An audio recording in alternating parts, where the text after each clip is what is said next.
Hello, everyone. I'm Renee Baribeau, the Practical Shaman.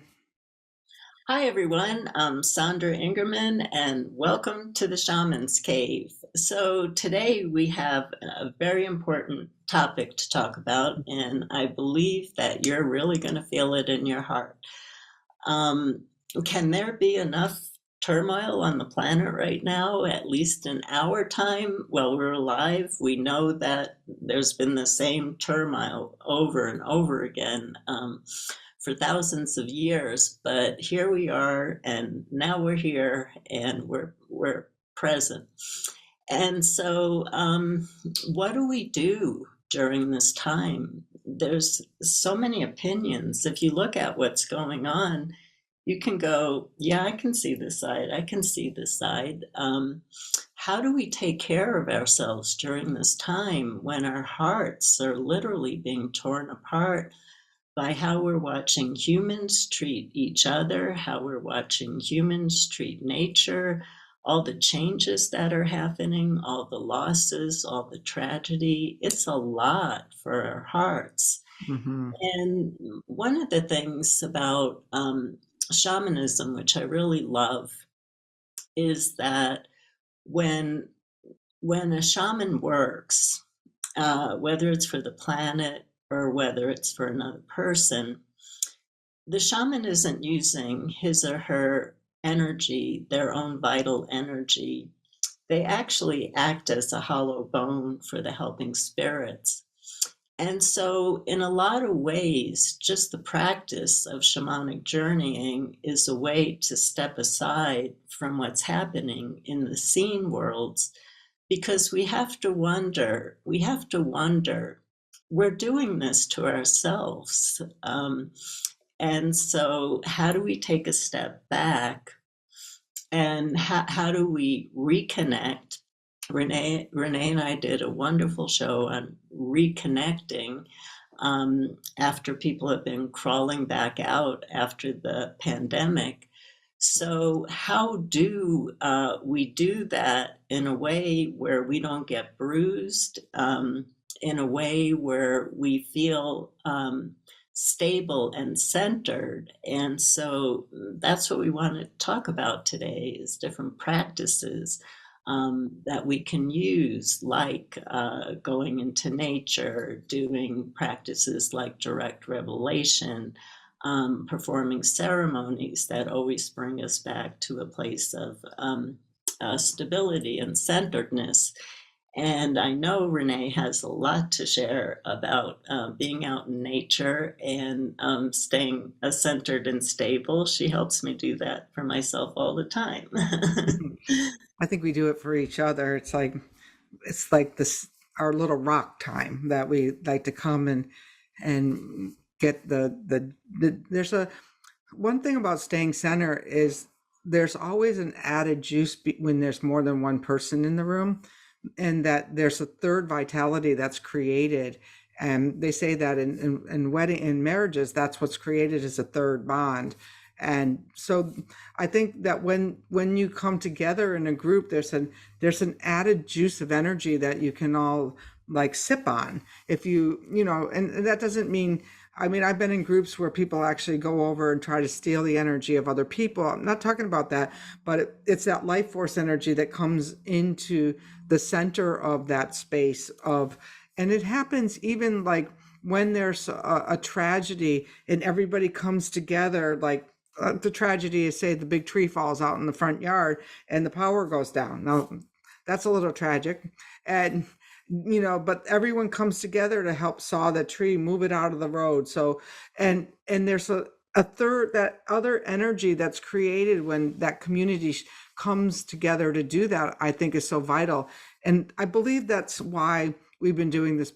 I think we're heading towards year 6 together, is because we both are in practices where people like they like to take, and they want the attention and all of that. And so there isn't that here. We come like, okay, what are we going to talk about? Then we laugh, and then we then we laugh some more, and we can drink from the juice of this dynamic creation that we make together. Yeah, I think there's a real a lot of people are starting to fantasize about moving into smaller communities where people come together to take care of each other. And that's not always possible, of course, to move at this particular point in time. But I'm just going to give a plug for shamanicteachers.com, which is the site where I've trained teachers and practitioners, because they are doing groups, remote groups, so that people can journey together, they can share their feelings together. These groups are small, so people can actually talk and share. So if you're feeling like you're feeling really lonely, like you don't have a community, you don't have a group that you can share with, um, there's my website. There's other resources out there for groups that are going on too. So that's one way, because when we start to feel so isolated, and this is something that happened to me, and Renee and I were laughing about this before, and was actually going to be one of our shows. Something happened. Something happened to me. I got a threat, and all of a sudden, my mind went into this place. I started imagining these crazy things going on, and nothing of it was true. There's actually nothing of it was true. And it turns out that everybody I know has, and don't know, has received the same threat. So we can make up things sometimes when we're alone too much. And so it is good to have a community where you can kind of check things out sometimes and share your feelings and journey together and ask, is what I'm going through crazy? I'm starting to make up the most nightmare stories. How do I find my sanity again? Groups can help us do that. Groups can help us remember who we are. So that is an incredible tool for people to be able to work with. And being out in nature is just so healing. I mean, it is just so healing. And in so many shamanic traditions, it's taught that nature is really happy to take our pain and take what's happening for us. And I love teaching about ceremonies, because ceremonies the purpose of ceremony is to bring us to a place of centered and stability during challenging times. And so being out in nature where you can sit by water, or be with the wind, do your wind walk, or be on the earth, or stare into a fire, or talk to the sun, the moon, the stars, and they have such a different perspective. And even if you don't journey, just close your eyes and ask if there's a message for you, because you're suffering, and you're asking for help.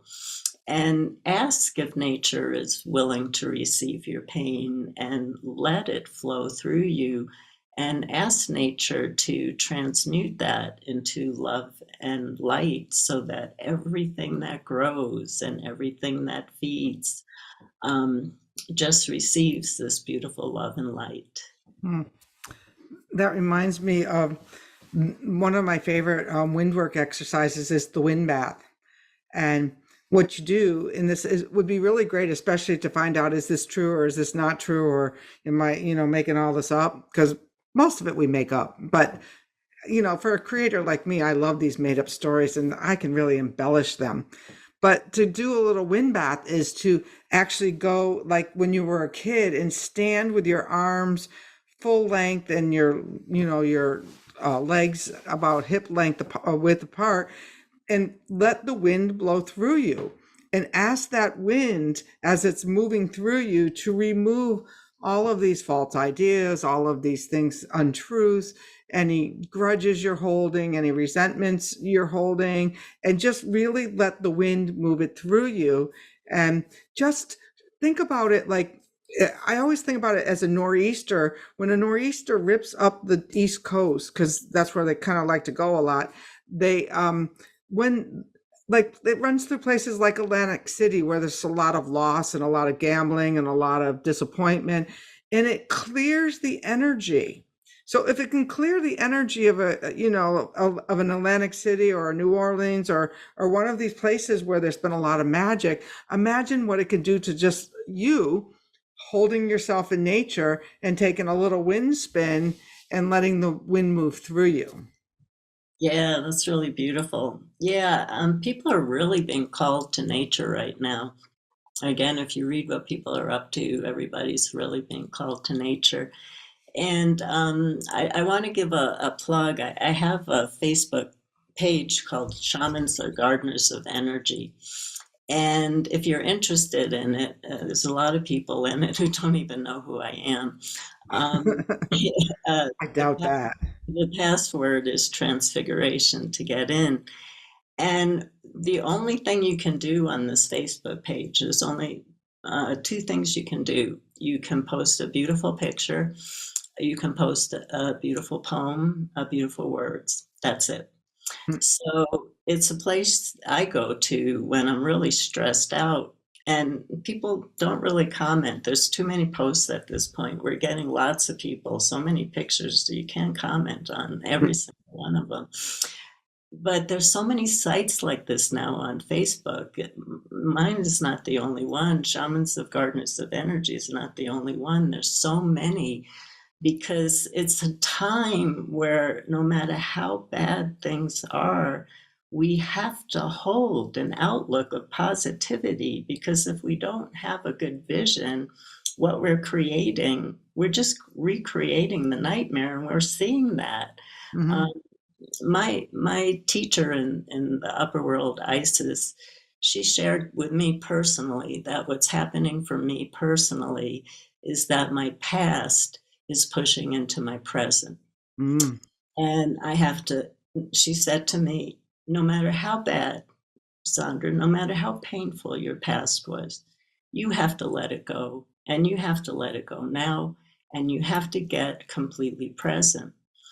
And what I'm finding is because my mind keeps wanting to go back, blame, blame, blame, blame, blame. What I'm finding is by staying absolutely present, every time my mind wants to go back, I say to myself, stay where you are. What's going on inside of you right now? What are you feeling right now? And I process that. And it's unbelievable how I'm feeling. I feel like I'm processing an amazing amount of good material that allows me to wake up every day now and start my day with a positive statement instead of starting my day with a nightmare statement filled with fear or whatever, judgment, blame, whatever's going on. And so there's so many tools for learning how to be in the present, meditation, being out in nature, all these different ways. And the more we can come into present, we get a different perspective of what's going on for ourselves and what's going on in the world. Yeah, that's really important. The other day, I'm at an age where it's good to keep your muscles up. And so I went to physical training over at the gym. And then I got on the stair stepper and I'm looking out the window. And it's really beautiful to look out the window there. But I'm there like, I don't like to be inside at the gym. So I get home after going to the gym and go, I need a walk. And sure enough, within a minute or about 5 minutes into my walk, an eagle comes right down in front of me, lands in the road, comes back up. And I'm there, well, that's pretty special. That's why, I'm not going to see that in the gym. And then 5 minutes later, I was on the trail and I got this beautiful barred owl just flew right in front of me, right into the tree, and had a little stare out with me for about, I don't know, I had to finish walking because I had to get somewhere, but it was like this most amazing moment. And how could you not be present for that? Mhm. I mean, just if the one thing that I always tell people is a wind walk will change everything. And it works for me all the time. Yeah, absolutely. And, we started out talking about the power of working in community and having people to share. But there's also an incredible power. I know what's happening inside of me right now is I'm creating an entire new inner landscape. And that takes solitude, and that Mm-hmm. takes time, and that takes being only in the present, because I don't want my past in my inner landscape anymore. I don't. My landscape has changed. The landscape I live in has changed. Mm-hmm. And so bringing myself present means I need more time alone to be able to actually hear my voice, because I've been in a situation for many years now where I had to reach out to others for help. And I've realized that the reason I never got better was because I listened to people who were giving me the wrong advice. Mm-hmm. And so my healing has been to go inside myself and finally listen to my own voice. And so, for those of you who are feeling like there's a change going on, something is going on. For some of you, you might feel that you need community to help you take that next step. For some of you, you might feel that you need solitude in nature to take that next step. And some of you might feel that you need a little bit of both. But those are really good tools for being able to find your center and stay in that place so you can keep your focus. We lose focus so easily with bad news. If we could keep our focus a little bit longer on positivity, we can walk into a landscape of positivity. Mm-hmm. And the bad news is going to be there whether you knew it happened or not. And we are connected fully. And so do we need to always tune into the TV and get all of the bad news or not? After my walk, somebody said, well, it's really a shame of what happened in, you know, X, Y, and Z, because it's happening everywhere. And I was like, oh, what happened? Like, it wasn't necessarily in my world spin, and yet in my dreamscape there was a vision one time this week with gun shooting, and it was like, was that something, the gun shooting at me, or am I tapping into the gun shooting elsewhere? And does it really matter? There's a disruption because I'm connected to the owl, and I'm connected to you and to you.